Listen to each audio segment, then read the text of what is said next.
And I've been thinking about this quite a bit, and I know everyone's working in their offices, and they've got lots of information, and they've got emails and records and letters coming in and projects they're working on.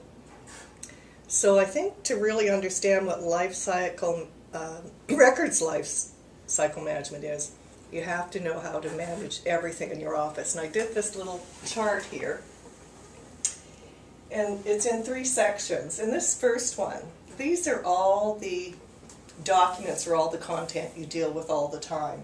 And these things are all filed in your file plan, but they're not records.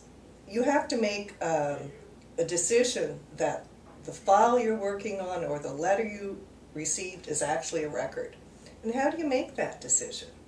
Well, you have to understand, if it's a record, does it show some evidence of the business value of what you're doing? So once you make that, then you put it in a record series. And these record series are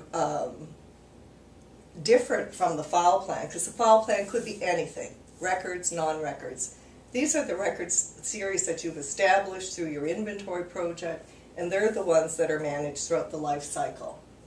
And then the life cycle has 3 stages: active, semi-active, and final disposition. So the active might be anywhere 1 to 4 years.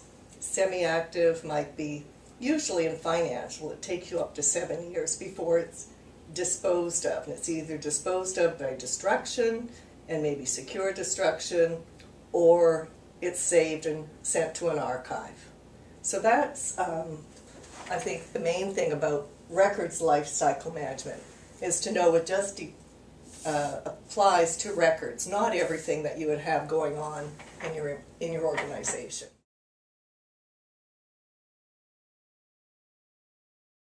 One of the goals for a lot of service organizations are customer service. So how does records management and records lifestyle management reach the customer service goal? In an organization, for example, I work for a municipality, there are lots of types of documents and records we collect. We have street cleaning, picking up your garbage, schedules for rinks and arenas. So if we're going to achieve customer service goals, our records have to actually reflect all these services we provide.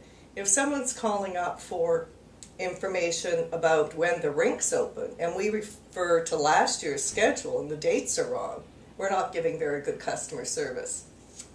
So anything that's being managed as a records and a record series, there's an organization to it, and it basically helps the organization meet its goal of customer service. Some organizations have different goals. This is just one simple example. As we move through goals, in the province of New Brunswick, we're moving into new legislation, the right to information and protection of privacy. So that'll be another new goal for organizations.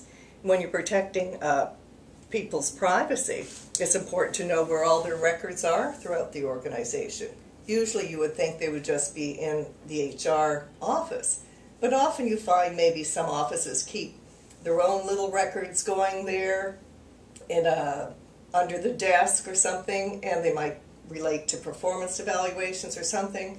Well, if the employee is going for and asking to see their employee record, you have to have a complete picture of this. And this is why declaring everything in a record series, having a formal location for those record series, is very, very important in meeting a goal.